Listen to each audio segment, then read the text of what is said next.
feeling amazing. No headache today. No migraine. No headache. Nice. Nice. I haven't had any coffee, and I feel great. Ooh, yeehaw. Yeah.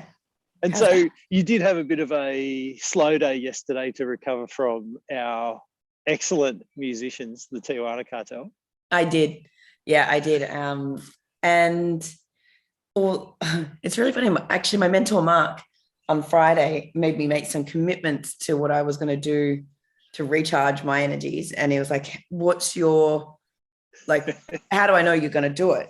He goes, because I know you and you're not great at the downtime stuff. I said, you know, I'm going to do it because it's part of my accreditation for the Flow Trainer Accelerator. Is around about recovery, active recovery, and also like that real white space recovery.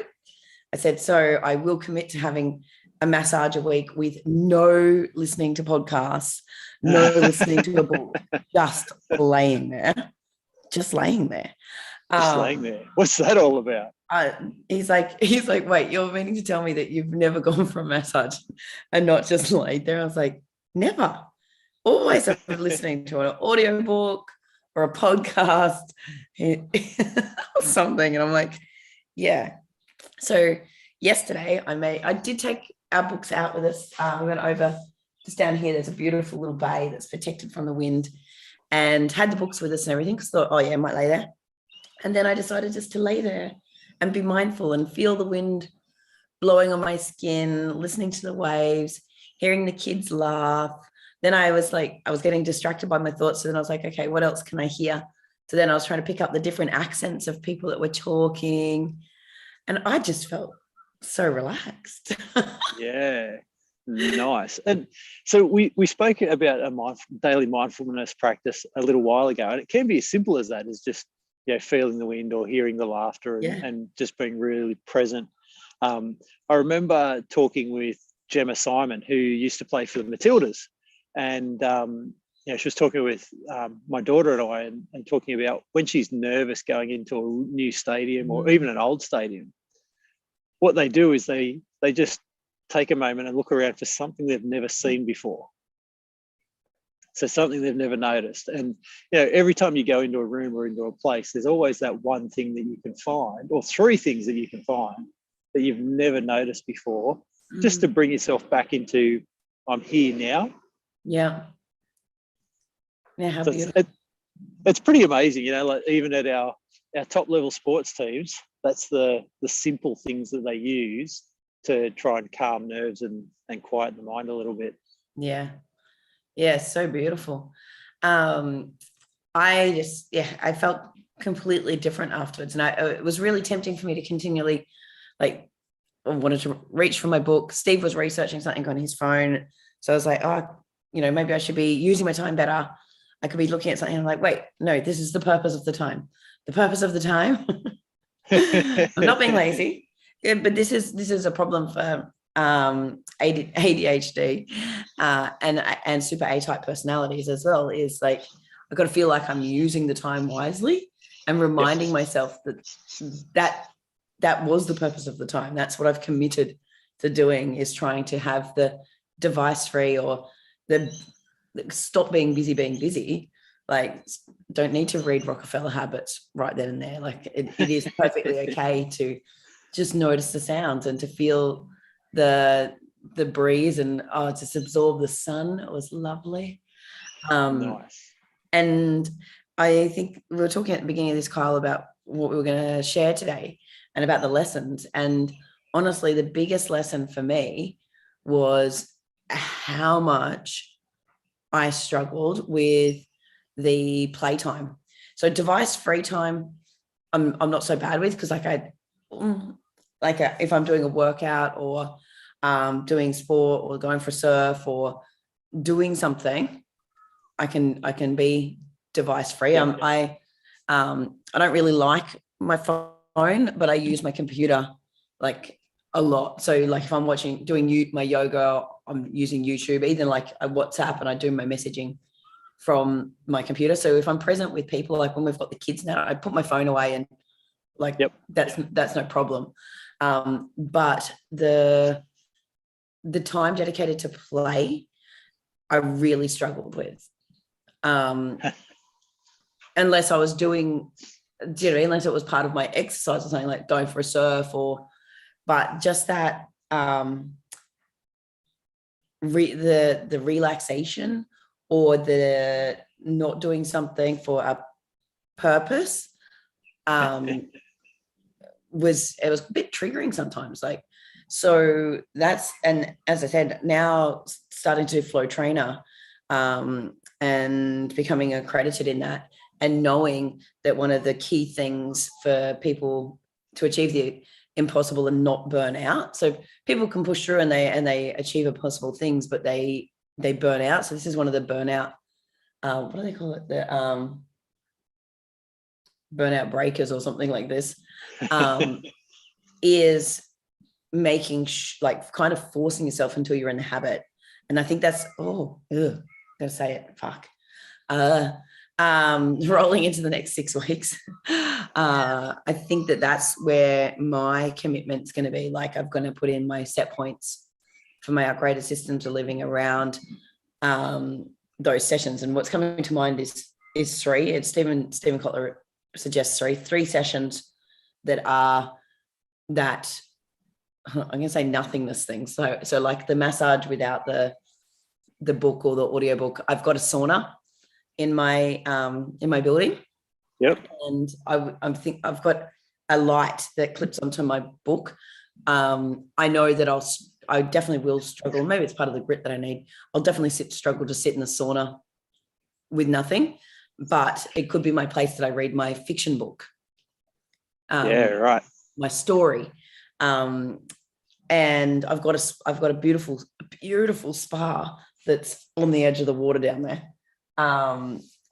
And I know that if I don't make actual time, it's one of those things that I was like, oh, those people look lovely down there. I should really do that one day. So I'm going to give myself today, I'm going to write down a couple of things that I could use as my non-learning,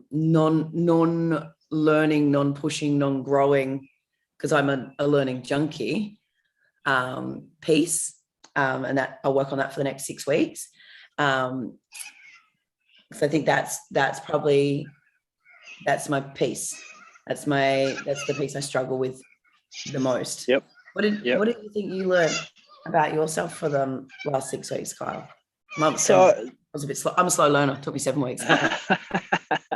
The play thing was actually quite easy while the kids were off on homeschooling. So yeah, I just made sure that we took the time to go and play at lunchtime and all of that sort of stuff. So I think I actually found that kind of easy to commit to, because I had someone else, I had 2 other little peoples pushing me along. Yeah. But I think as they go back to school in a week's time, that's probably going to be more of a struggle. And I do know that probably the big thing that was important to me was getting more surf time in.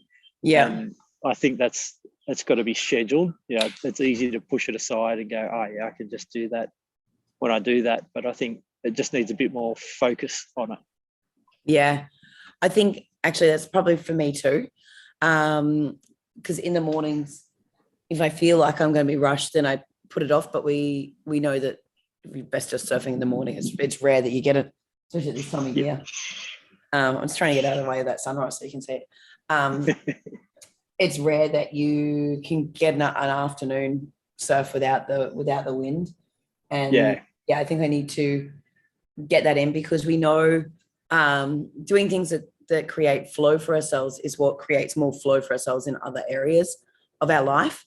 And so again, it could be, I might need to bait and switch myself, knowing that if I do that, it will create flow in other areas of my life, which in turn will make me more productive and make my quality of work better. So it's like that, it's about the preparation that's the flow training. Like the more you can go out and do that, the quicker it is for you to drop into that state in other areas. So it's a bit of a reframe, I suppose, on if I want to be more creative and I want to be more productive and I want to do better quality work, then part of the preparation for doing that is actually, for me and for you, doing the surfing. Doing the surfing and doing the things. And so it's probably something for everyone to reflect on, as we are on the countdown, so to speak. We've got maybe, I don't know, 18 hours to go before it's all over and the bumpers come off. So have a think about what the playtime stuff is that's super, super important to you, guys. And get it nailed in, get it booked in so that you can make it happen. Right there. Stay right there. The spot. That's the spot. Get myself out of it. And I think today is the day to sit down, and if I know we've talked about it for the last couple of days, in terms of getting down what your upgraded systems of living are going to be. But I think today you make the commitment to actually do it. Let's see it into the comment box. Let's get it written down. Steve and I, we're not going to drink when we've got the kids.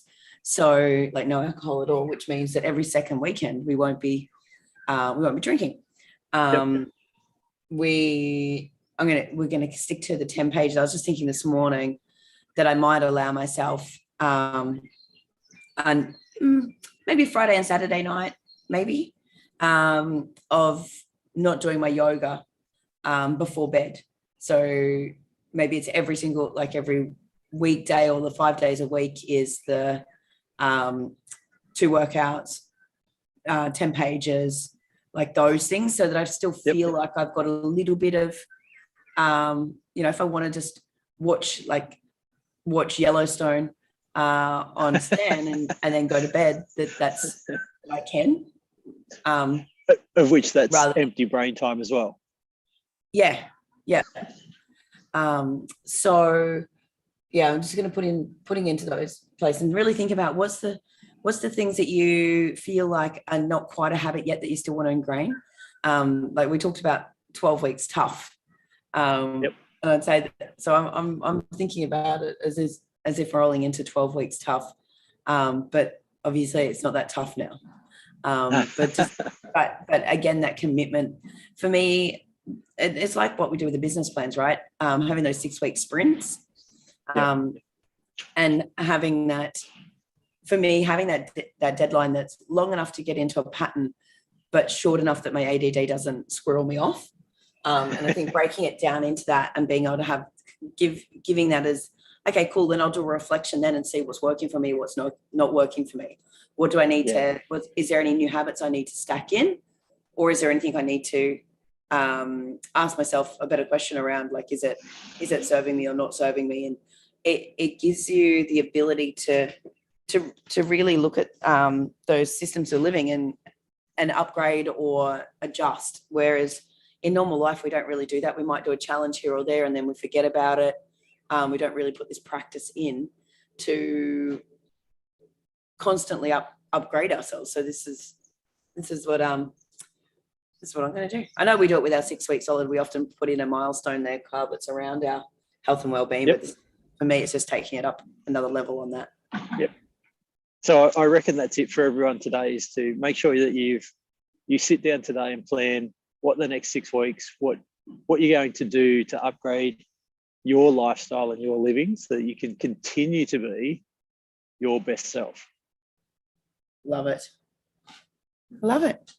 Nice. Well, guys, thank you for joining us for 6 weeks solid. Thank you for giving that gift to yourself and hitting the reset button, leading yourself and starting to step up for yourself and for your, but thank you, Kyle, for every day. Absolutely. Thank you. And have an awesome day, everybody. Have an amazing day, guys. Bye. Bye.